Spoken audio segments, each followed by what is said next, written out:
अस्सलाम वालेकुम दोस्तों। ड्रामा अर्तुगरुल गाजी के सीजन 2 के एपिसोड नंबर 83 के आज हम बात कर रहे हैं कारवाई साय में एक कमरे में आराम कर रही गोंचागुल खातून के पास नोयान आता है। नोयान की हाजिरी से गोंचागुल खातून डर जाती है, घबरा जाती है। जैसे जैसे नोयान नजदीक आता है, नोयान अजीब अजीब हरकतें करता है और गोंचागुल खातून से वो उनके बदन की तारीफ करने लगता है। नोयान के इरादे गोंचागुल खातून को ठीक नहीं लगती थी। वो अपनी हवस का इकरार करता हुआ गोंचागुल के गालों और होठों को छूता था। घबराहट में गोंचागुल कहती है, नोयान तुम मुझसे क्या चाहते हो? तो नोयान अपने अंदाज में वहां से जाते हुए गोंचागुल से कहता है, कल मैं तुम्हें लेने आऊंगा। दूसरी ओर कबीले में अर्तुगरुल और हलीमा सुल्तान कबीले में दुंदार और उसका भाई शहजादा आ रहे इस बात की गुफ्तगू कर रहे होते हैं। हलीमा सुल्तान अपने शौहर अर्तुगरुल के पैरों की थकान दूर करती है और इस काम करते करते दोनों की बातों से साफ जाहिर होता है कि वो दोनों दुंदार और शहजादा सही सलामत कबीले पहुंच जाए इस बात को लेकर काफी परेशान लग रहे थे। दूसरी ओर ओताक में सब सरदार पहुंच जाते हैं और आज एक खास मसले पर बुलाए गए। हर कोई सरदार को मालूम ही नहीं था कि आज कौन सी खास बात होने वाली है। आयमा खातून और तुतकिन अपने अपने सरदारों से कहते हैं, आज हम कबीले की भलाई के लिए जमा हुए। आज हमारी गुफ्तगू में आयमा फूफी हमारी कयानत करेगी। वो हमारे बुजुर्ग है और हम सब आयमा फूफी के फैसले पर अमल करेंगे।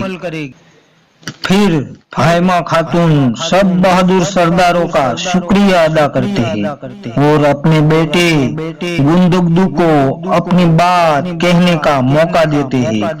गुंदुगदू सब बहादुरों और तुतकीन और हायमा अम्मा से कहता है कि मैं और आरब भाई मेरे बाजू के इलाज के लिए अच्छे तबीब के पास जा रहे तो हम वापस न आ जाए और मेरा बाजू पूरी तरह से ठीक न हो जाए तब तक मैं सिपाही के सरपरस्ती के ओहदे से इस्तीफा देता हूँ। ये बात सुनकर सब लोग हैरान हो जाते हैं और आपस में गुफ्तगू करने लगते हैं। तुतकिन भी इस बात को सुनकर हैरान था, मगर हायमा खातून उसे वक्त की नजाकत समझकर मना लेते हैं। सुमरतकीन सब सरदारों को कहता है कि अमीर कोपक और नोयान जैसे दुश्मनों से हिफाजत करने के लिए और हमारे जवानों के हौसले के लिए नए सरदार चुनने का फैसला आज ही करना पड़ेगा। तो तुतकीन नए सरदार के लिए अर्तुगरुल के नाम के साथ अपनी ख्वाहिश बताता है।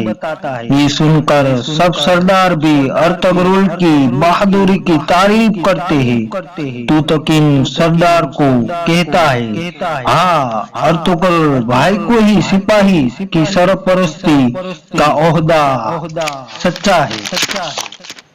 मगर अर्तुगरुल सब सरदारों का शुक्रिया अदा करते हुए कहता है, ये ओहदे पर सुमरतकीन ठीक रहेगा।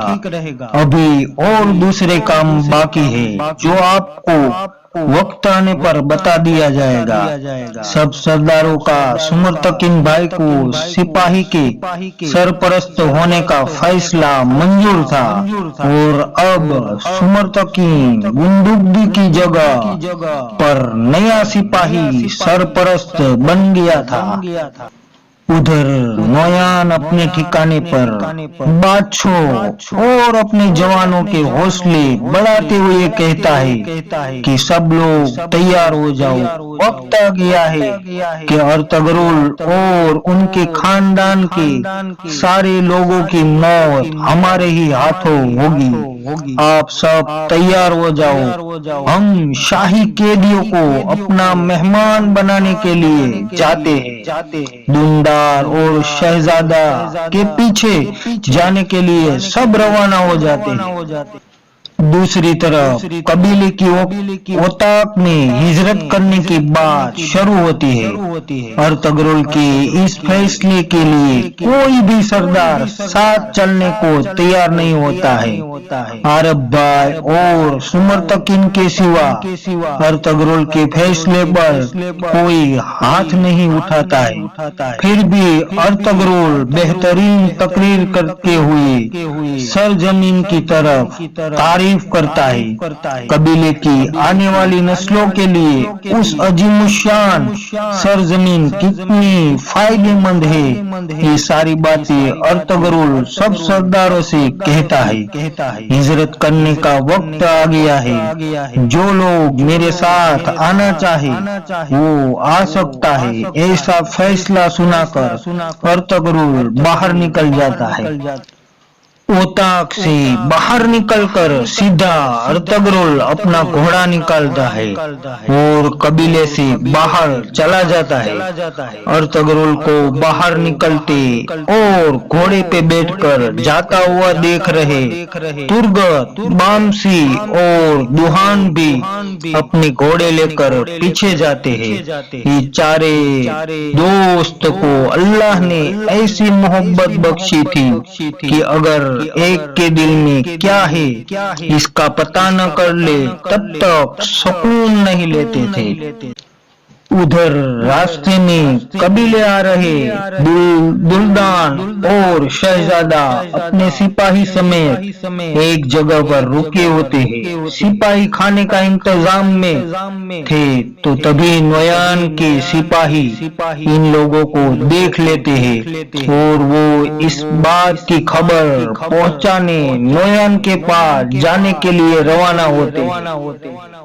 इधर कबीले में गुंदुगदू अपने भाई सुमरतकिन से कहता है कि वो अर्तगरुल पर नजर रखे। इन दोनों की बातों को हलीमा सुल्तान ध्यान से सुन रही थी। दूसरी ओर सलजान खातून तुतकिन के खेमे में आती है और वो गोपची और उनके बीच रही नाराजगी के बारे में तुतकिन से सवाल करती है। तुतकिन पहले तो सुल्जान खातून को कह देता है कि ये हमारा आपसी मामला है और आप इससे दूर रहिए। और उधर जंगल के रास्ते में ठहरे दुल्दार और शहजादे के काफले पर मंगोल सेना को लेकर नोयान हमला कर देता है। नोयान का हमला बहुत ही खतरनाक था और एक सिपाही हमले की खबर कबीले तक पहुंचाने के लिए घोड़े पे बैठकर जाता है।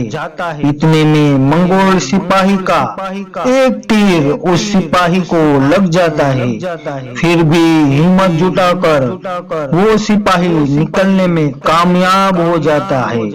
नोयान सब सिपाही को मारना शुरू करता है।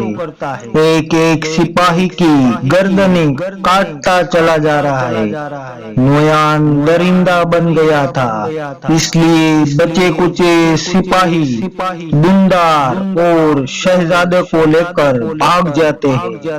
भागते भागते एक जगह पर जब पहुंचते हैं तो मंगोल सेना छुपकर तीर चलाकर सिपाही को मार डालते हैं। अब बच्चे कुचे दुल्दान और शहजादे की बारी आती है और जैसे ही नोयान उसके नजदीक आता है तभी अर्तुगरुल आ जाता है। जिस सिपाही को तीर लगा था उस सिपाही ने इस हमले की खबर अर्तुगरुल को दे दी थी। तो दोस्तों आज का ये एपिसोड मैं यहाँ पर खत्म करता हूँ। उम्मीद है आपको आज का ये एपिसोड जरूर पसंद आया होगा। अगले एपिसोड को लेकर मैं आपकी खिदमत में कल पहुँच जाऊंगा।